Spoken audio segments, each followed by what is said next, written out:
Buenas noches, es un placer saludarlos. Yo soy Jorge de Dios y le doy la más cordial bienvenida a nuestra cita ya clásica, lunes 9 de la noche para hacer juntos Mesa de Análisis, este espacio en Televisión Tabasqueña en donde ustedes, nuestros invitados y un servidor, platicamos de esos temas que son necesarios de tener en la palestra, esos temas que es importante que el papá, la mamá, los hijos, los abuelos, toda la sociedad tabasqueña de manera especial tenga el pulso de cada uno de ellos, porque son situaciones, son temas, son problemas que a todos de una u otra manera nos atañen. Quédese pues en esta hora y media porque vamos a platicar hoy, ¿sabe qué? Del tema de temas que tiene al mundo entero en este momento pendiente de ello, COVID-19. Ya lo hemos tocado en este espacio, pero ahora vamos a hablar del COVID-19 en un enfoque especial que tiene que ver con las consecuencias, sobre todo de salud, que va dejando. De esto y más vamos a platicar. Obviamente ustedes son participantes fundamentales de este programa con el teléfono que va a aparecer en su pantalla y yo le voy a estar recordando. Tenemos invitados muy pero muy especiales a quienes de antemano les agradecemos que hagan un espacio en su agenda. Se imaginarán que por el tema que vamos a tocar y la responsabilidad de ellos, pues tienen una agenda de 24 horas por 7 por 366 días de este año sobre todo. Pero qué bueno que aceptaron venir a platicar con ustedes a través de un servidor. Vamos a ver esta cápsula introductoria y regresando yo les digo quiénes son nuestros invitados. Iniciamos Mesa de Análisis.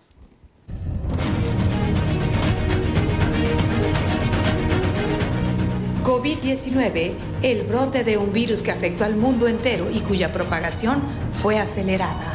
Todas las personas alrededor del mundo tuvimos que enfrentarnos a esta enfermedad que desconocemos, aprender cómo controlar su propagación, la manera en que podemos contagiarnos y se implementaron en todos los niveles medidas sanitarias y de control para mitigar la pandemia.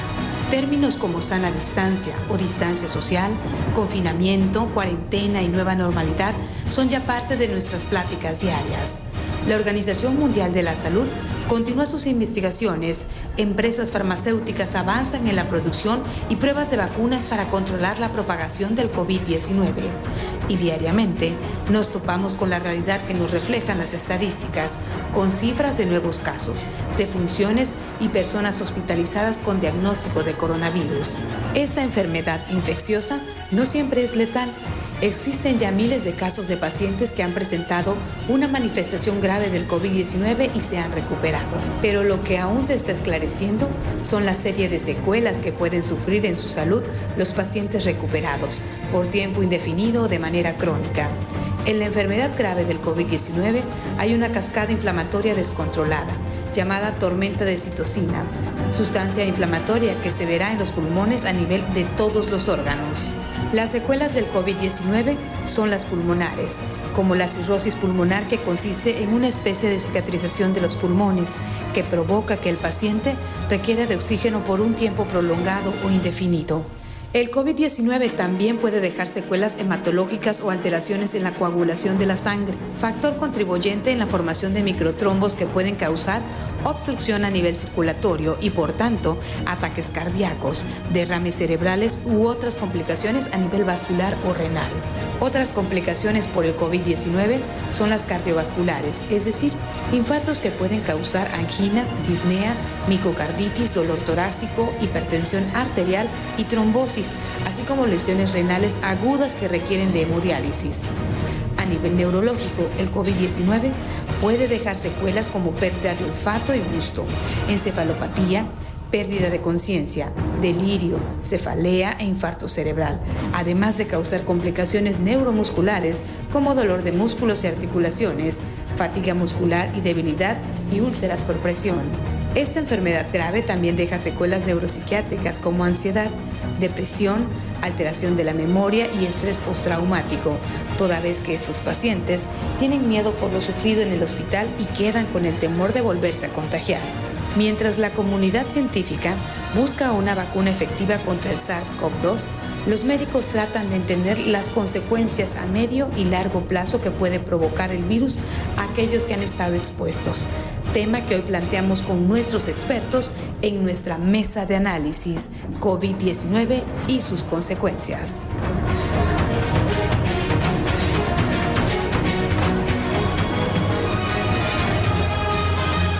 Gracias por estar con nosotros. Ya se dieron más o menos cuenta de por dónde va a ir la plática esta noche, aquí en Mesa de Análisis, el COVID y sus consecuencias, cómo afecta nuestra salud y cómo quedan de pronto secuelas. Importante que todos estemos al tanto de esta situación. Vamos a presentarles a nuestros amables invitados que, insisto, es gente que está sumamente ocupada, sobre todo por este tema, 24 horas completas del día, pero vinieron a platicar con ustedes a través de este programa. De manera especial agradecemos muchísimo la presencia de quien es secretaria de Salud en el gobierno del estado de Tabasco, buena amiga de todos nosotros y de este canal, la doctora Silvia Guillermina Roldán Fernández. Bienvenida, doctora, esta es su casa. Gracias, muy amable. A su lado se encuentra el doctor Óscar Flores Barrientos, quien es infectólogo. Bienvenido, doctor Flores. Buenas noches. Buenas noches. Y finalmente, pero no menos importante, está con nosotros otro médico, pero él es neumólogo, y vaya que seguramente ha de tener algo que decirnos sobre el tema, el doctor Julio César Robledo Pascual. Bienvenido, doctor. A esta su casa también. Bueno, hoy se dieron cifras, ya sabe, la numerología es, a todos nos llama la atención. A nivel, ya no digamos a nivel mundial, a nivel nacional hay 733.717 casos confirmados de COVID. Han habido desafortunadamente 76.603 decesos. En nuestro estado hablamos de 31.774 casos confirmados. En las últimas horas fueron 136 nuevos casos positivos, más 10 defunciones en diferentes tiempos. Algunos fueron hace 24, 78 o 48 horas y otras anteriores. Y hasta el momento hay 2.815 personas fallecidas. En términos generales, ¿cómo vamos, doctora? ¿Tabasco va manejando de buen tanto el COVID? Mire, desde luego hemos disminuido en casos y hemos disminuido en hospitalizados, ¿no? Tuvimos una etapa, la del ACME, la punta, que fue en julio-agosto, muy fuerte, claro. Tuvimos 700 y tantos hospitalizados, ¿no? Entonces, sí, con mucha presión sobre todo en los hospitales, con los médicos, con los espacios, con todo. Nosotros nunca tuvimos un problema de equipamiento, ¿eh? Nosotros salimos muy temprano en la preparación del equipamiento que se iba a requerir en camas, en la reconversión, se trabajó con mucho tiempo de anticipación y bien con asesoría de los infectólogos, que pues ellos tienen un punto fundamental en la reconversión, porque no es solamente decir que estas camas, o sea, aquí vamos a internar a los de COVID, no, para nada, hay que ver los espacios de entrada, de salida, de circulación del personal, es toda una parte técnica muy complicada. Entonces, bueno, tuvimos el apoyo del Hospital Juan Gram. Ellos ya habían pasado una etapa de reconversión cuando la influenza. Tenían prácticamente esa experiencia y desde luego fue el hospital que nos ayudó a ir acomodando todas las partes de reconversión. Pero otros hospitales se sumaron también, doctor. Claro, ¿no? Perdón. Me voy a tener que quitar Adelante. Porque me da alergia a la hora que empiezo. El tema es que desde luego se previó desde un principio que el Juan Gram era como el hospital de elección. en donde tenemos más médicos especialistas. La propia infraestructura del hospital lo permite, ¿no? Claro. No es un edificio, permite estas readecuaciones. Y el hospital de Comalcalco, que tenía el tercer piso, nunca se usó, nunca se instrumentó, nunca desde que se hizo. Estaba nuevecito, pero no equipado y sin uso. En esta parte de la Chontalpa, en Tenosique, el Hospital Nuevo de Tenosique, que construyó el municipio y que no estaba operando, también ya con 2 años y medio ya terminado, y entonces se equipó, todo, y se dijo este hospital para esa zona de los ríos, Comalcalco para la zona de la Chontalpa y el centro, el Hospital Juan Graham, el Maximiliano Dorantes, que usted sabe es un centro de salud tradicional, que tiene toda una parte nueva que también construyó el municipio y que no habíamos instrumentado todavía para equiparlo, ¿no? Ya tenía también unos 2 años más o menos de estar en espera. Entonces se decidió el Maximiliano Dorantes hacerlo un hospital no con las mismas características de complejidad que el Hospital Juan Graham. Desde luego siempre se pensó que el Juan Graham trabajara a los pacientes más delicados y una vez que fueran saliendo de la parte crítica, que estuvieran en mejores condiciones, se pasaran al Maximiliano Dorantes. Y a esto luego se sumaron también las burbujas, ¿no? Bueno, en el Hospital Juan Graham se pensó temprano en hacer una burbuja un poco que sirviera de apoyo por si íbamos creciendo a la velocidad que íbamos viendo, ¿no? Desde luego que estábamos viendo cómo subía, y entonces se hizo esta burbuja que tiene 40 camas más o menos en el hospital, con equipamiento, con todo, y cuando teníamos 700 y tantos pacientes, entonces se decidió reconvertir una parte del Rovirosa, que lo habíamos dejado como para todo lo demás, pero esta enfermedad de verdad no tiene palabra de honor. Supuestamente el Rovirosa iba a atender pues las cirugías, las cuestiones metabólicas que el Hospital Juan Graham no debía de atender ya para dedicarse a COVID, y bueno, hubo cosas que el Juan Graham nunca cerró, lo de cáncer, VIH, esas partes que no se pueden cerrar. Pero de repente empezamos a ver que crecíamos y el peso del oxígeno es un peso importante. Pudiéramos haber tenido algún problema con los tanques de oxígeno, aunque pedimos otro tanque, todo. Se decidió abrir la unidad de cirugía extramuros que tiene el Rovirosa. Y luego un piso completito, ¿no? El piso de trauma, y sacarlo de trauma, lo de cirugía de trauma, al Ángeles con un convenio de colaboración. Bien, le voy a interrumpir un momentito. Esto es un panorama en general de cómo se fue dando toda esta situación, cómo la infraestructura nos ayudó a salir adelante en esta situación, cómo el personal se sumó, y ya luego platicaremos también de cómo nosotros como ciudadanos no hemos contribuido como debe de ser. Vamos a hacer una primera pausa aquí en Mesa de Análisis. Estoy hablando de COVID-19 y sus consecuencias, y rápido regresamos.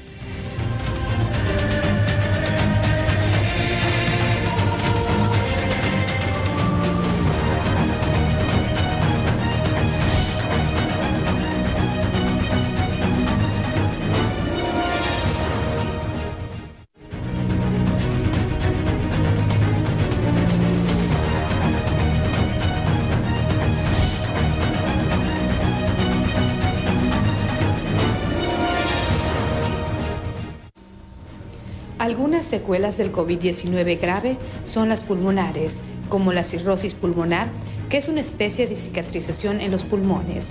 Se requerirá de oxígeno por tiempos prolongados o indefinido, y las embolias pulmonares y trombos, coágulos dentro de las arterias pulmonares, así como infecciones sobreagregadas. Asimismo, pueden dejar secuelas hematológicas o alteraciones en la coagulación de la sangre, factor contribuyente en la formación de microtrombos, pequeñas embolias que pueden causar obstrucción a nivel circulatoria y, por tanto, ataques cardíacos, derrames cerebrales u otras complicaciones a nivel vascular o renal.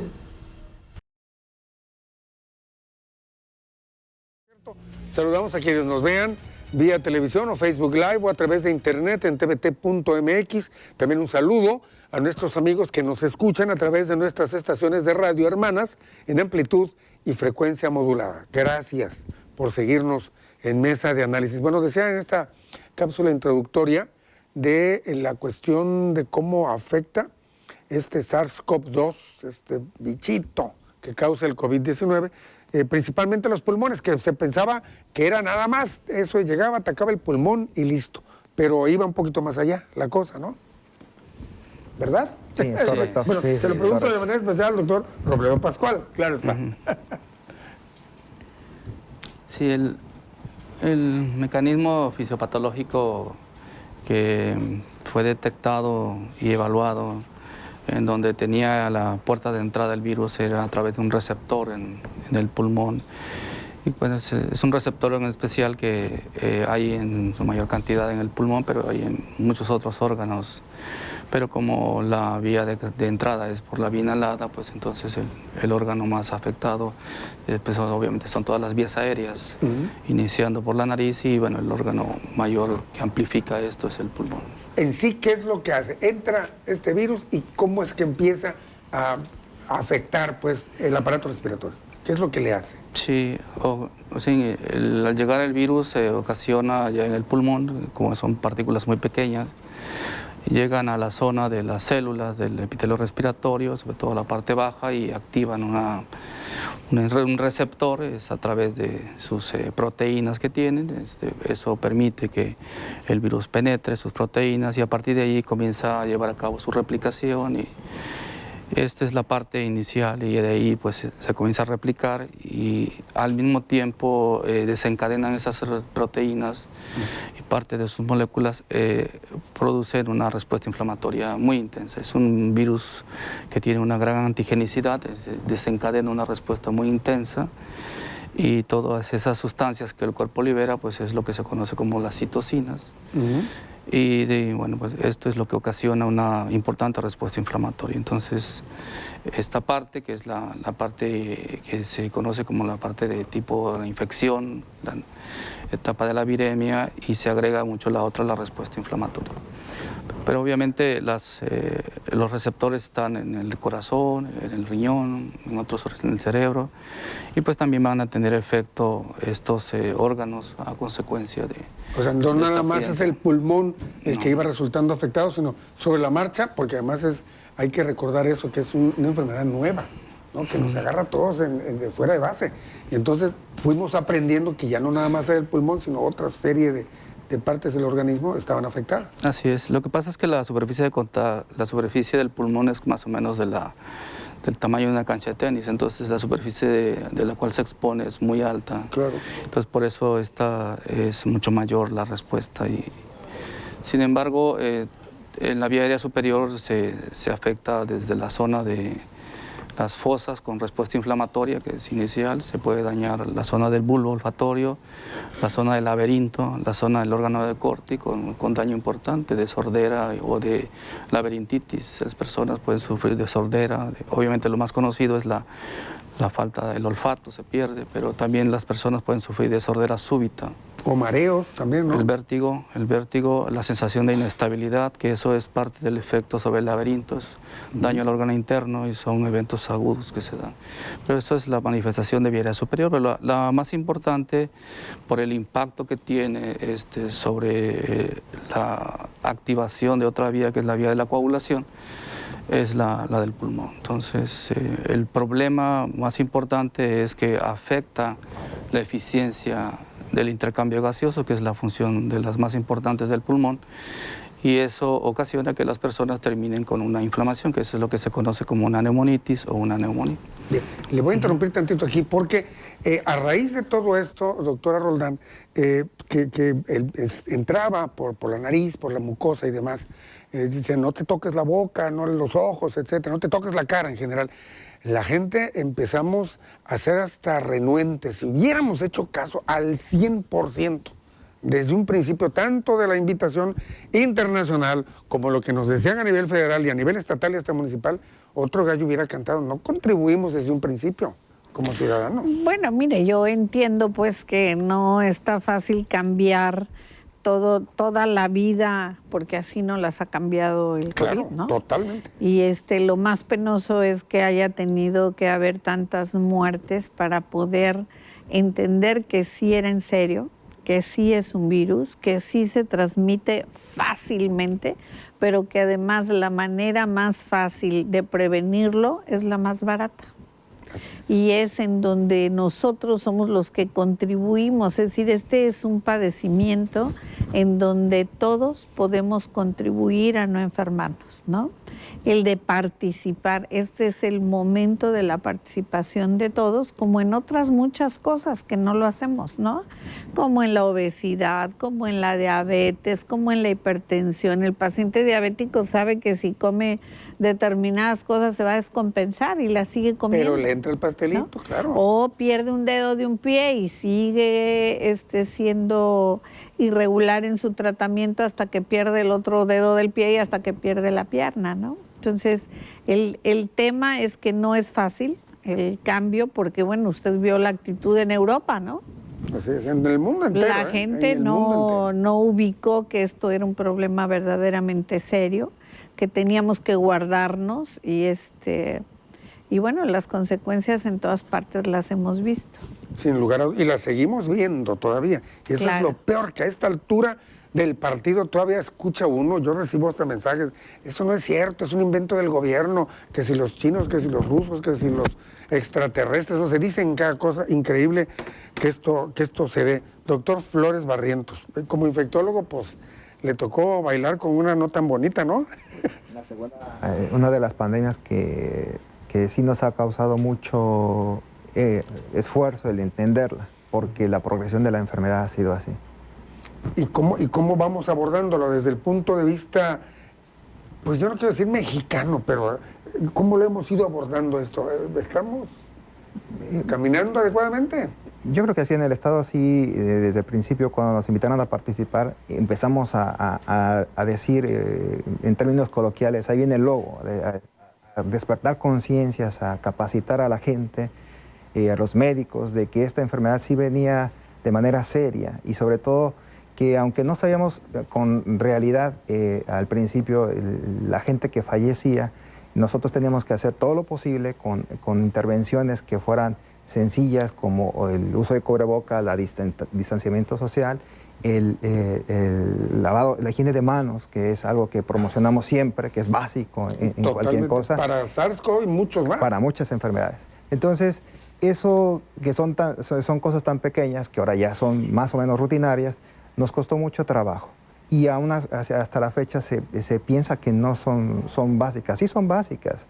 O sea, van a haber otras intervenciones que van a ser determinantes, pero las que tenemos han funcionado para tener esa pandemia. Entonces, siempre es un reto entender cómo es esta enfermedad. El comportamiento en general de la enfermedad, digo, pues ustedes como infectólogos son estudiosos de más o menos los cálculos. Yo recuerdo a la doctora Roldán en las primeras conferencias de prensa que se daban allí en la Secretaría de Salud, que transmitíamos nosotros en vivo ahí. Decía, bueno, nuestros especialistas están calculando que esto va a caminar así, a lo mejor tenemos este número, a lo mejor pasa esto, a lo mejor pasa aquello. ¿Cómo ha ido el comportamiento de lo que se ha ido calculando o previendo? Pues nosotros al principio, cuando estábamos, era una estimación de a lo mucho como 1.500, 1.700 gentes de atención en el Hospital Juan Grajal. Y ya se sobrepasó eso por mucho la atención. Entonces, yo creo que aquí lo importante es hacer caso a lo que se está recomendando. El decir que esperamos cierta cantidad de casos especiales, de afección, no nos debe de hacer que nosotros debemos evitar el contagio a toda costa. Así es, y es que aquí hay que entender una cosa. Ellos, ojo, para que hablemos de la corresponsabilidad. Ellos hacen cálculos de más o menos cómo va a ir la cosa, pero de nosotros depende. Ojalá que los cálculos ellos se hubieran quedado cortos, ¿no? O que dijeron 100 y nada más fueron 3. Pero nosotros hemos contribuido a que hubiera sido más, ya no es cosa ni de las autoridades sanitarias municipales, estatales o federales. Son de nosotros, que son los que o mantenemos los números o los elevamos, porque no hacemos caso. Eso es importante que lo tomemos en cuenta. Están haciendo hasta lo imposible y muchos han perdido la vida, incluso tratando de decirnos qué es lo que hay que hacer. Lo que me dicen que hay que hacer es una pausa. 99-3201-3288. Es el teléfono, mandan los mensajes, preguntas, lo que usted tenga ahí de duda, yo estoy cierto que le van a dar respuesta.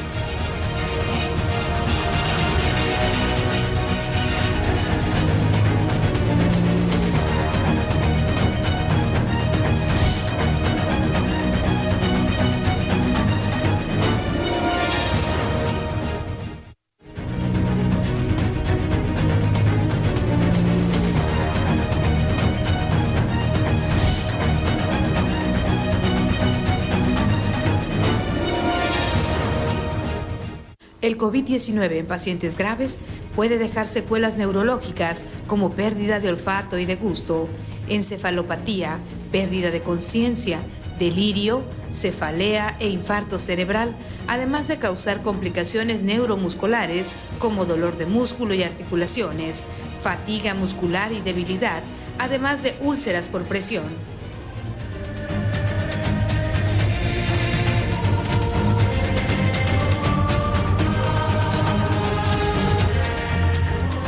Qué bueno que sigue con nosotros, estamos en mesa de análisis hablando de COVID-19 y las secuelas que van dejando en el organismo. Qué bueno que nos están viendo si tuvieron el problema, la libraron, cuídense mucho, porque las cosas no crea que ya estamos del otro lado, hay que esperar que llegue la vacuna, todavía nos queda camino por andar. Y ahí se decía algo precisamente de lo que usted nos mencionaba, doctor, ¿no? del ataque al resto del organismo. Ese ataque o esa forma en el que nos afecta el pulmón, el riñón, lo que usted guste, ¿es permanente o es en el momento y ya luego al rato ya todo queda otra vez como si nada? Es una respuesta inflamatoria que se ocasiona y el endotelio es uno de los sitios blancos. Entonces, ahí sí ya no le entendimos mucho. Las paredes vasculares grande. Son las que están en todo el cuerpo, entonces depende de cuánta expresión hay de estos receptores. Y esto es lo que ha sido muy comentado en relación a enfermedades en donde por la actividad inflamatoria per se, obesidad, diabéticos, están activados estos receptores y los hacen de mayor riesgo. Entonces, de mayor riesgo, pero no quiere decir que sean los únicos de riesgo, o sea, todos finalmente estamos expuestos, ¿no? Así es. Y entonces, al principio se pensaban en los grupos, por ejemplo, para los pacientes con enfermedades pulmonares, que eran los que iban a tener mayor probabilidad de tener eventos de mayor impacto, asmáticos, pacientes con enfisema, pacientes con EPOC, fibróticos, o pacientes con problemas cardíacos, que eran los que se consideraban. Esto es las hipótesis que se generan al principio, pero conforme ha transcurrido la pandemia, pues se han visto el comportamiento de los diferentes grupos de pacientes, cómo les ha ido. Y ahorita pues más o menos se ha visto que hay algunos medicamentos o pacientes que han estado controlados, estos receptores de alguna manera han quedado reducidos, como es el caso de los asmáticos. El buen control de la enfermedad con los fármacos reduce un poco la probabilidad de que se compliquen. Ese es por ejemplo, el prototipo de estos es el de asma. Se ha visto que pacientes asmáticos que pensaban que iban a tener mayor descontrol y que iban a requerir probablemente de ventilación mecánica. Se ha visto que no, que se observó que el paciente que estaba más controlado y sobre todo que usaba sus medicamentos, sobre todo esteroide inhalado, era un paciente que esos receptores que ya no estaban sobreexpresados. Y se ha visto en el tiempo que esos pacientes ya bien controlados no llegan tanto a los servicios por agudizaciones, o bien cuando se enferman no llegan a requerir de asistencia mecánica. Hay la excepción, pero los pacientes que utilizan esos medicamentos, porque así lo han estado haciendo durante todo ese periodo de tiempo, les va exactamente igual que el resto. Entonces eso es bueno para los enfermos, que el continuar con su medicación realmente les fue de utilidad. ¿Se ha preocupado la Secretaría de Salud a su cargo, doctora, por, independientemente de tratar, va al paciente que ya se siente mal, le dictaminan, sí, sabes que tú de plano tienes, pintas para esto o ya lo tienes, por ellos, pero el resto de la población se ha preocupado porque también los familiares, los demás, todos, estemos al tanto de esto y nos cuidemos como debe de ser para que no siga creciendo? Bueno, mire, hemos hecho cualquier cantidad de notificaciones, de campañas, de pósters, en las redes sociales todos los días mandamos comunicados. Realmente en todas partes hay información de COVID. En todas partes. Fíjese, tenemos banners por todos lados, así claro, llega. Banners en tiendas, banners en todas partes hay información sobre COVID. A mí me parece que la parte más importante, tal vez en Tabasco, es que desde luego toda la atención cuando llegaron los primeros casos, ya, como dice el doctor, ya viene el lobo, y cuando llegó estaba preparado el hospital para recibir a los casos. Fíjese, Tabasco es un estado que yo creo que muy pocos, si no es que ninguno, el paciente ingresa con una tomografía, no con una placa de tórax, con una tomografía que le permite ver mucho más allá de una placa de tórax. Se hicieron muy temprano, se hicieron expertos en las lesiones, que incluso podía tener una prueba. Hoy aprendimos ya que puede tener una prueba positiva o puede tener una prueba negativa que puede ser falsa negativa, pero que ya está haciendo lesión en el pulmón y todavía no vemos el virus, ¿no? Sí, hemos aprendido muchísimas cosas en esto. El hecho de poderle brindar a todos los pacientes que entren con una tomografía, que entren con marcadores inflamatorios que ayudan a predecir si se va a complicar o no se va a complicar, es un punto fundamental. Pero al estar dando toda esta información de que quédate en casa, si no tienes que salir, quédate en casa, un poco la gente se queda en casa con los síntomas y entonces empezó a pedirle al médico privado que lo viera, que le compraran y los médicos también a recomendar que tuvieran un tanque de oxígeno, sí, y que con eso mejoran, y no es así. Es decir, el tanque de oxígeno por sí solo y meterles una serie de medicamentos no va a ayudar al paciente. Así lo hemos visto. ¿Vendían ivermectina como vender zapatos? Bueno, por ejemplo, todo el tema de estos medicamentos que en un principio tenían información de que eran útiles, incluso la propia Secretaría empezó en los filtros a dar medicamento de este tipo en los pacientes que llegaban de primera intención, ¿no? Positivos, pero que no tenían que quedarse en el hospital, porque también eso tiene la enfermedad. El 80% cursa con una enfermedad leve, el 80%, que es bien alto. Sí. ¿No? O sea, si usted ve cuántos se han recuperado, la proporción es enorme de los que nos hemos recuperado. Es decir, pero aquí algo que nos ha enseñado la enfermedad impresionantemente es que durante años hemos visto a los pacientes crónico-degenerativos como normales. Al hipertenso, al diabético, al obeso joven. No, es que el gordo, no. En esto hemos aprendido que esa es la peor consecuencia. El 70% de la gente joven que ha fallecido ha sido porque ha tenido una comorbilidad y la obesidad tiene un peso importante. Y además Tabasco está muy arriba en esos índices en cuanto a obesidad. Claro, estamos en los primeros lugares y en cuanto a diabetes también. Entonces, esta parte hoy debemos de aprovechar realmente que tenemos que trabajar con las enfermedades crónico-degenerativas a profundidad, con los niños, con los adolescentes. Es fundamental que el que ya es diabético, procuremos que se cuide, que no coma lo que no tiene que hacer. pero donde está el tema es con los niños. Aquí me voy a ir ahora con el infectólogo, que son los que manejan cifras y cosas, digo, también la doctora, por supuesto, todos.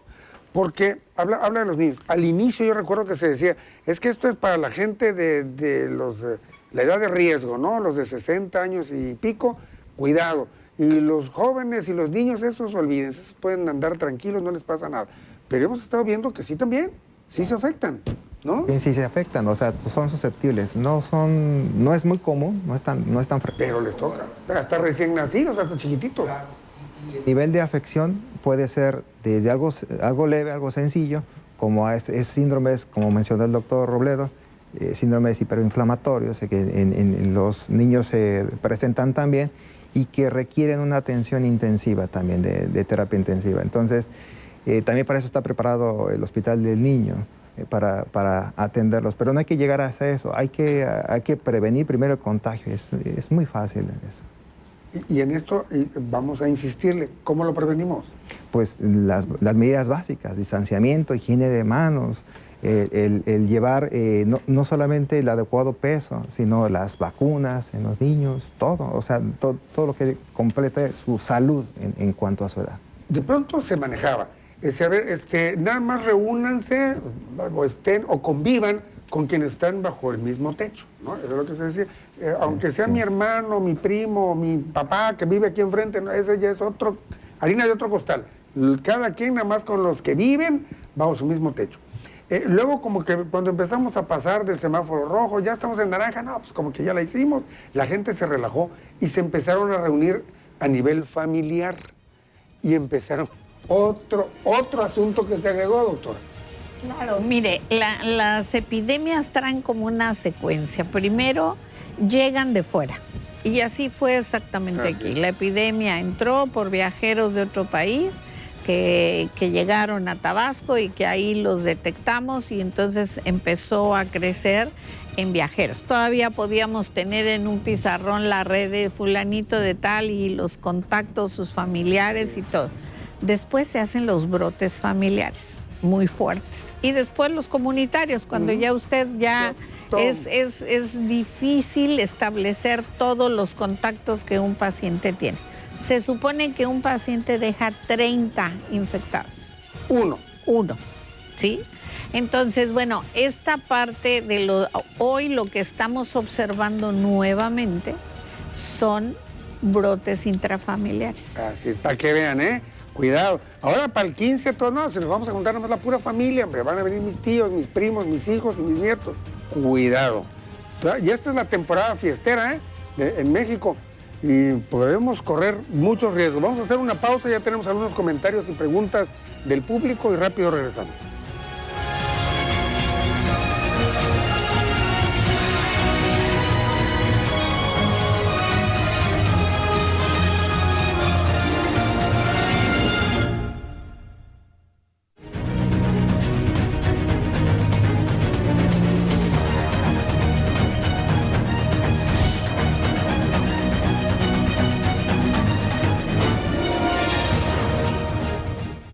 Esta enfermedad grave también deja secuelas neuropsiquiátricas como ansiedad, depresión, alteración de la memoria y estrés postraumático, toda vez que estos pacientes tienen miedo por lo sufrido en el hospital y quedan con el temor de volverse a contagiar.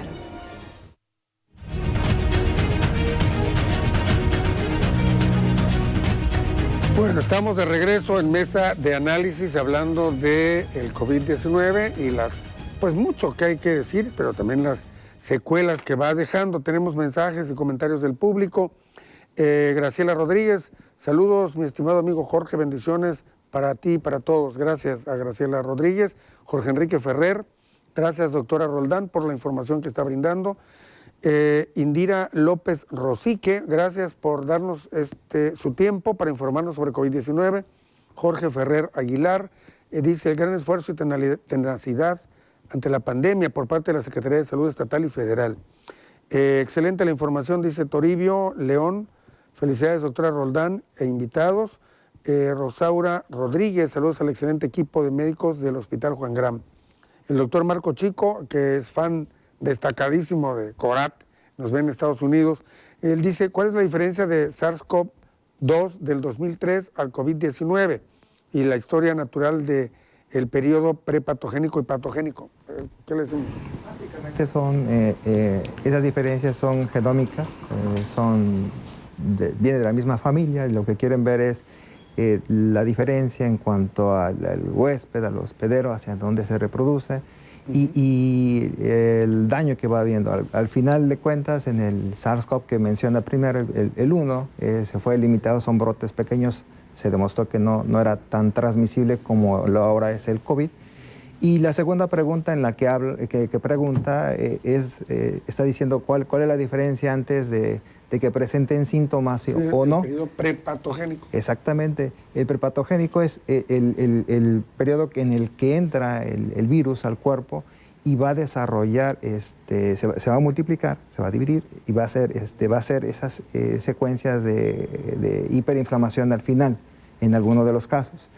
Y no porque no presente síntomas en ese momento, no quiere decir que no sea contagioso. Ese es el caso como de los niños, ¿no? Ellos se llegan a infectar y pueden transmitir a las demás personas. Bien, gracias, doctor. Ahí cuando damos los datos... Son de la misma familia, pues al final de cuentas son coronavirus. Así es, son ¿no? como el de la gripe. Exacto, son de diferentes tipos, pero todos son de la misma familia. Así es. Cuando damos los datos que muy amablemente la Secretaría de Salud nos envía, bueno, a todos los medios, decimos, no, bueno, las personas fallecidas, casos positivos, y se dice pacientes activos.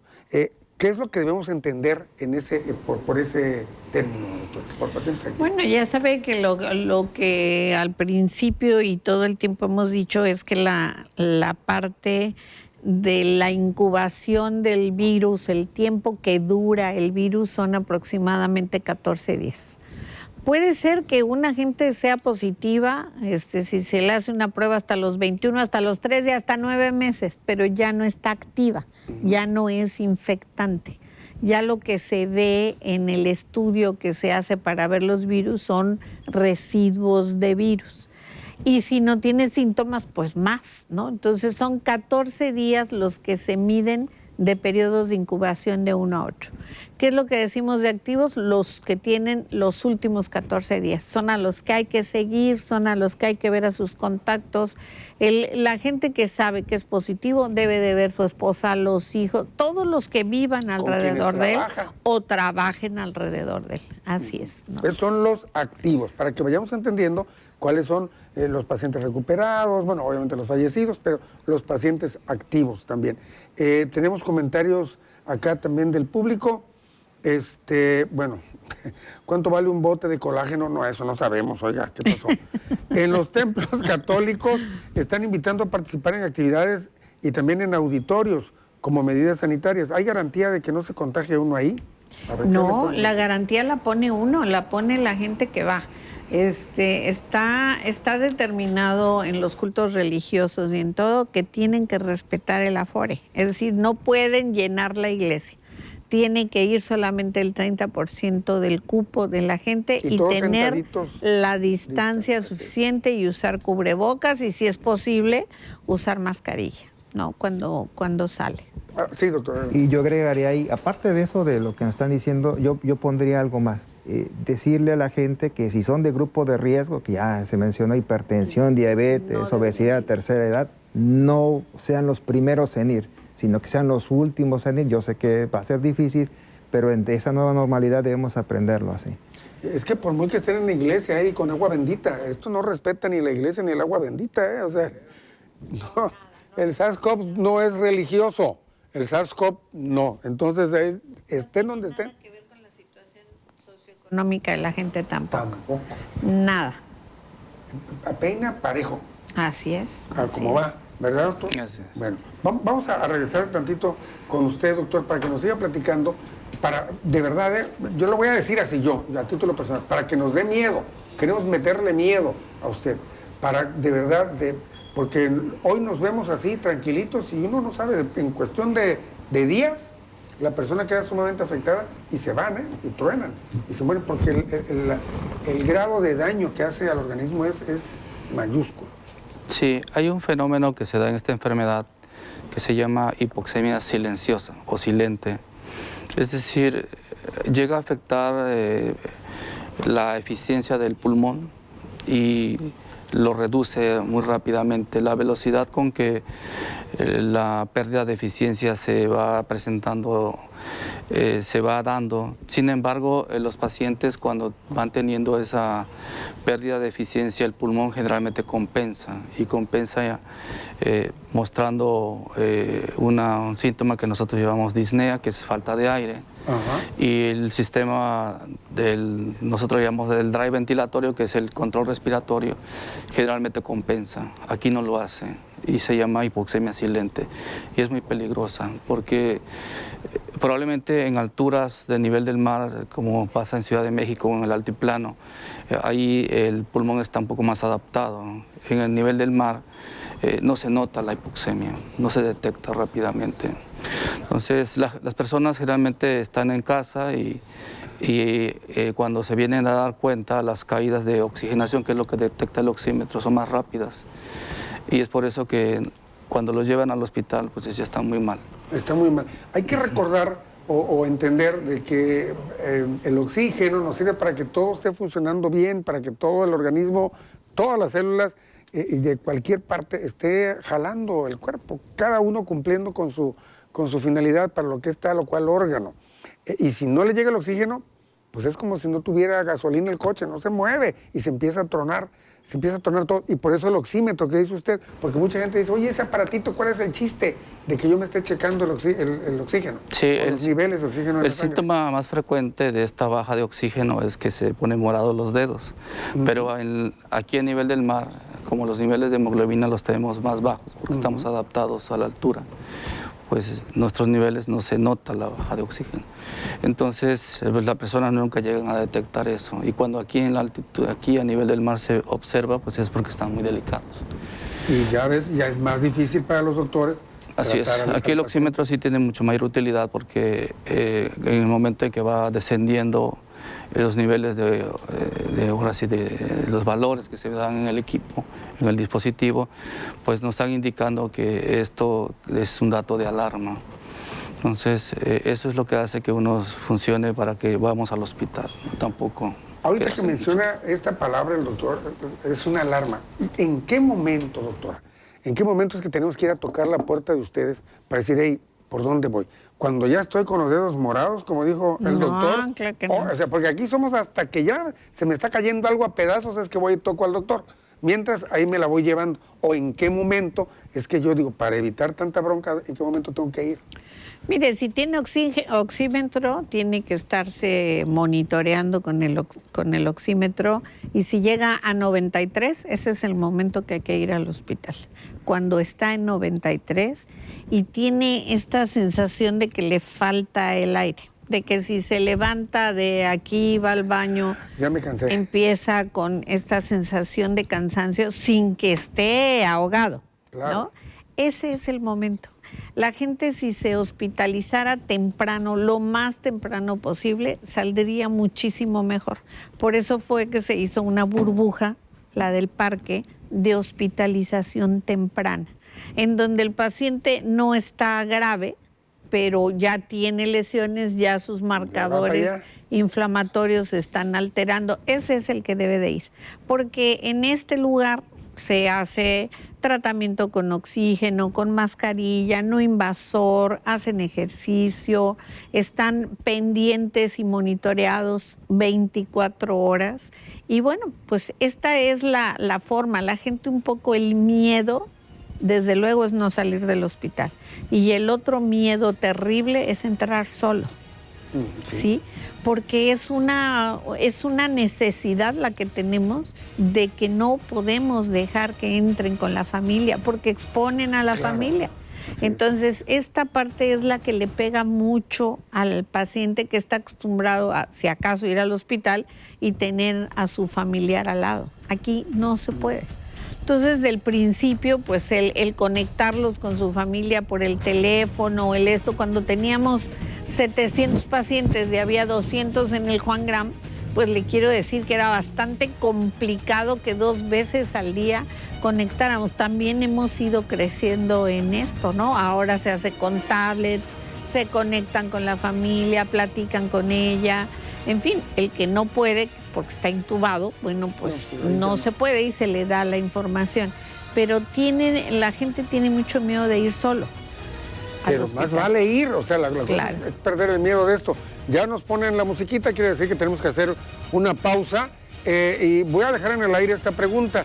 ¿Y qué hacemos si, por ejemplo, en este momento empiezo como con moquera, o sea, rinorrea, dolor de cabeza, dolor de cuerpo? ¿Qué onda con eso? ¿Me acerco ya de una vez? ¿Toco las puertas? ¿Hay algún teléfono? De eso vamos a platicar regresando de la pausa.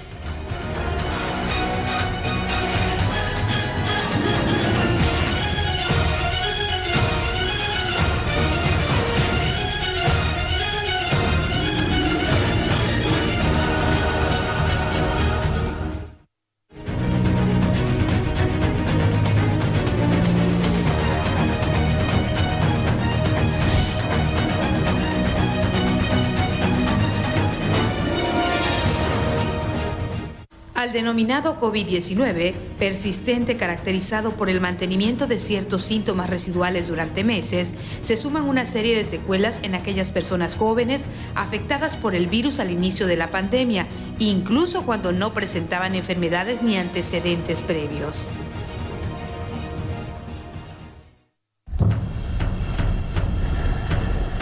Bueno, estamos de regreso en Mesa de Análisis.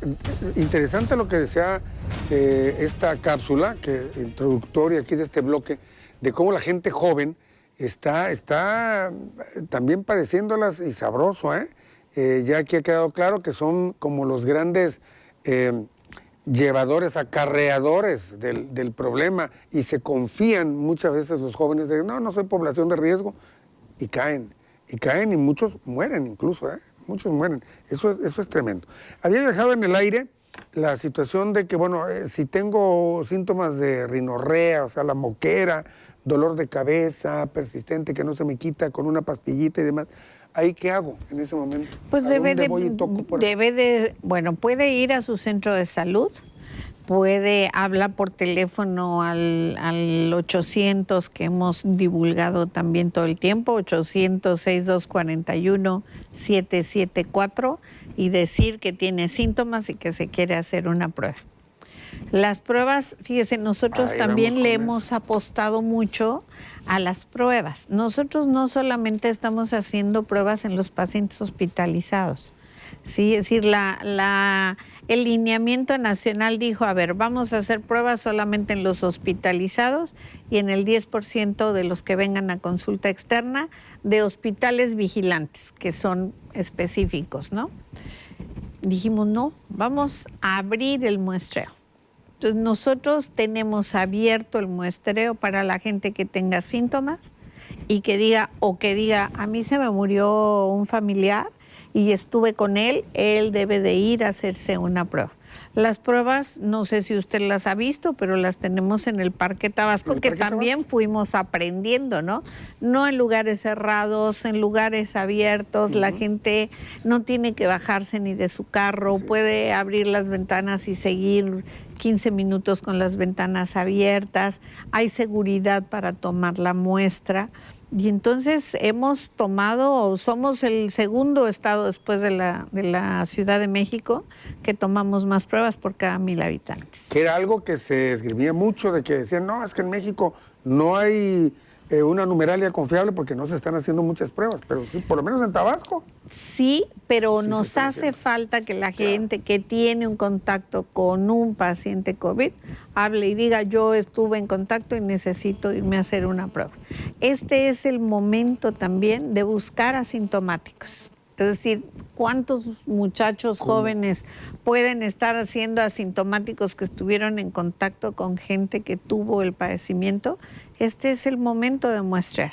Mire lo que ha pasado en Europa. Yo estoy impactada de la curva de España, ¿no? Así es. Que en el pico bajó y ahorita otra vez en el pico. Y eso nos puede pasar si no hacemos caso de los cuidados que tenemos que tener. Se ha hablado a nivel nacional, incluso hasta el mismo doctor López-Gatell ha dicho de que para octubre posiblemente haya no rebrotes, una reactivación. ¿no? Una nueva oleada. Una nueva oleada. Claro, claro que podemos tener una nueva oleada. Híjole. Viene el mes de los muertos, ¿no? Que no va a haber la posibilidad de ir a panteones, nada, no debe de ser, pues. Necesitamos evitar. Mire, nosotros tenemos muchas desventajas y muchas ventajas. Tabasco es un estado verde, precioso, pero el agua trae muchas enfermedades de tipo de vectores. Estamos en la época de lluvias, en la época de dengue y influenza. estamos, afortunadamente, nuestra virtud es que el invierno no es crudo, ¿no? Pero viene la época de invierno en donde va a haber influenza y entonces podemos tener influenza, dengue y COVID. No sé si hay una competencia viral, pues, porque nosotros empezamos con un brote de dengue desde enero. 365 pacientes y son los que hemos mantenido todo el año prácticamente. Pocos pacientes, hemos estado trabajando, no dejamos de buscar, no dejamos de nebulizar, Sí, pero sí. también es un tema que la gente tiene que ayudar. Descacharrizando. ¿no? Descacharrizando, quitando los charcos. Si tiene un paciente fiebre, notificando al centro de salud, tengo fiebre, dolor de huesos. Y además, los tres se parecen enormemente. Sí. Los tres. Sí, pero los síntomas son muy parecidos. Claro, ¿no? usted solamente por laboratorio podrá saber si eso no es. Así es. Pero luego todavía seguimos recurriendo, o sea, oye, me duele el cuerpo, es gripita, tómate tal cosa. La automedicación, nada que ver, doctor. No, ¿No? Nada que ver. Y menos en estos casos. Así ¿Qué es, le dice menos. usted a la gente en eso? Sobre todo por lo que dice la doctora, de que son sintomatologías muy, muy similares.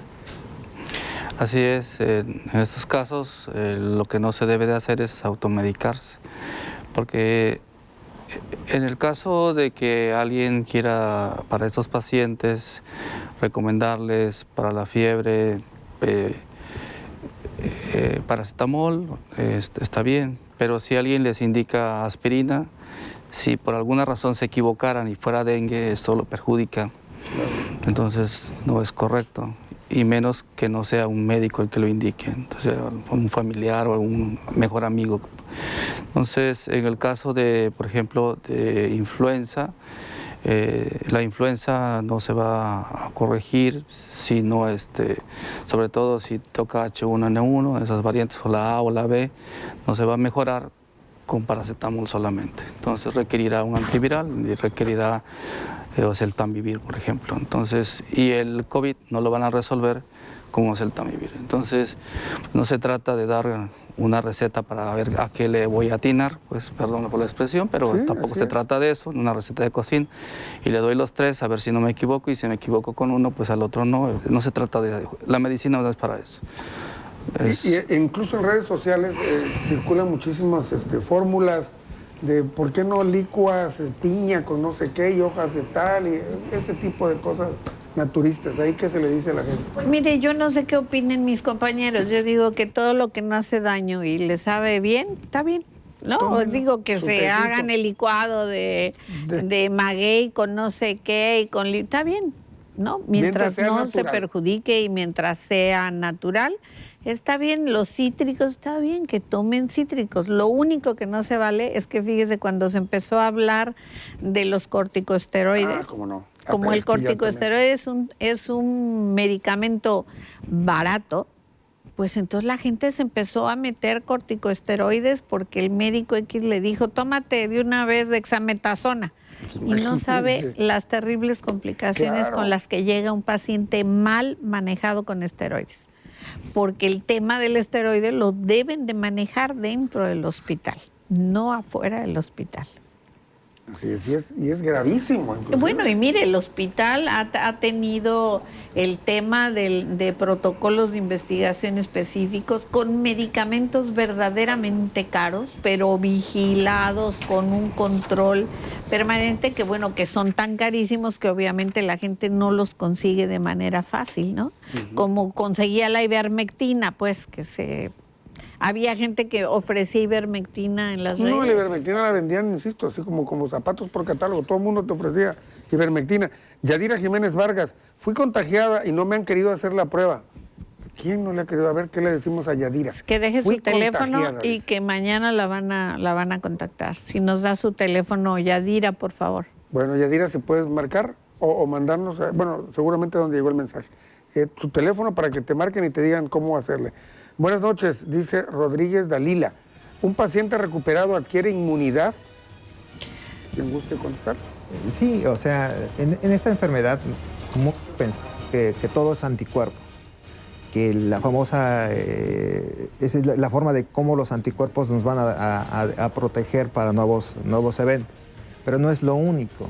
Dentro de la inmunidad tenemos inmunidad celular, que son células específicas como policías específicos que van deteniendo la enfermedad. Por eso el 80% de los casos a veces no presentan síntomas. Entonces, no todo es anticuerpos. ¿Qué se ha demostrado ahorita para no pensemos, ya me dio una vez COVID, la libré, ya la hice, ahora me voy a quitar todas las medidas? No, debe haber empatía. Y además de eso ya hay reportes, ayer y entre hoy salió un nuevo informe mundial en los que ya hay casos de secuenciación del virus y ya hay casos de reporte de reinfección con otra cepa.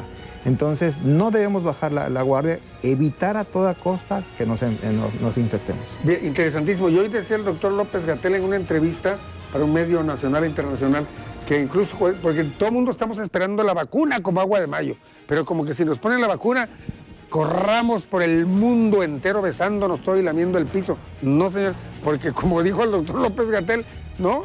La vacuna nos protege un tiempo, pero no es una protección 100%, ¿eh? Tiene una fecha en la que ya deja de funcionar, ¿no? Entonces, la más alta es la del sarampión, la que protege como un 80-90%. Las otras son determinadas, por eso hay que estarnos revacunando. O sea que tampoco la vacuna vamos a soltarnos el pelo. Hay que seguir, como dicen los doctores invitados, cuidándonos mucho. La última pausa y rápido regresamos.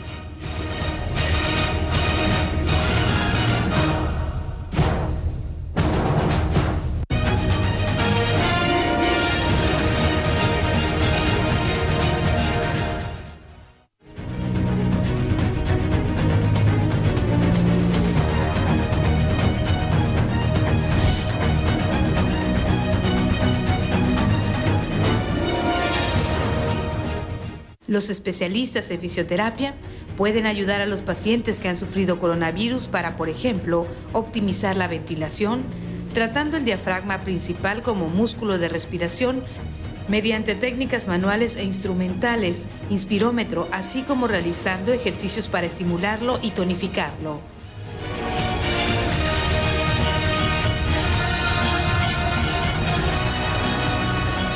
Este tema da para mucho. Yo ya les voy a empezar a ir comprometiendo para que regresen a otros programas. Digo, yo sé que su agenda está muy cargada, pero es muy importante lo que tienen que decir, porque además esto va un poquito para largo, ¿eh? Se habla ya de que ya vemos la luz al final del túnel, pero es un túnel larguísimo. No creo que es un túnel de medio metro, ¿eh? Entonces, todavía tenemos muchas cosas que hacer y qué no hacer para librarla. Pregunta Juan Ramos Chanona, ¿van a regresar los que están por decreto a trabajar el 1 de octubre? ¿Qué le comentamos? Bueno, el decreto dice que van a regresar el 1 de octubre, pero se tienen que apegar al semáforo epidemiológico, ¿sí? ¿Lo cual quiere de decir? riesgo. Quiere decir que los que están en naranja, solamente una parte puede incorporarse a trabajar, quien esté descompensado, diabéticos, hipertensos, obesos, hasta el semáforo amarillo. Todavía no, entonces. Todavía una parte va a regresar y otra parte no. Dependiendo Dependiendo del semáforo, y lo que marca el semáforo está muy definido, qué personal tiene que regresar en naranja y qué personal no puede regresar todavía.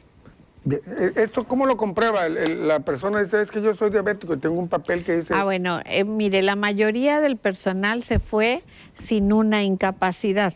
como estaba el tema tan álgido en esto, pero ya ahorita nos hemos puesto de acuerdo el ISSSTE, el ISED y nosotros, que nuestros trabajadores o tenemos ISED o tenemos ISSSTE, ¿no?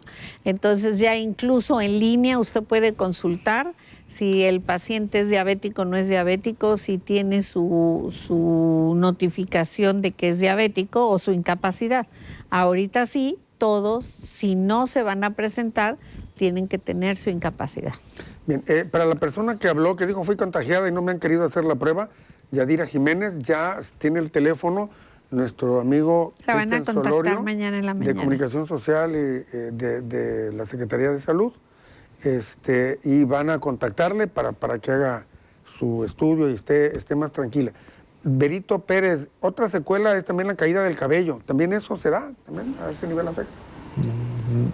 ¿Sí? Sí, hay alopecia. Sí, también alopecia. Es que por todos lados. Esto pega duro, ¿eh? De verdad que sí pega duro.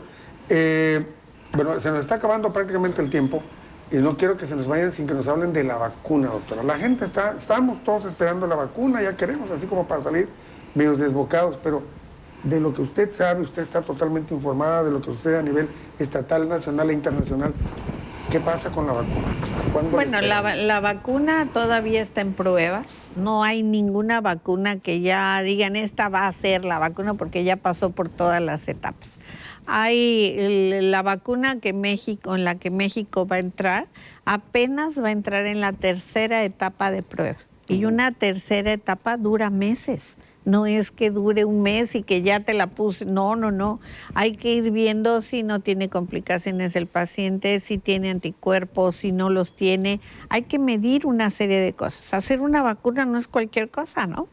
Entonces hay que esperar esa parte. Si acaso será hasta el año entrante, a mediados tal vez del año entrante, que sepamos que ya hay una vacuna aprobada.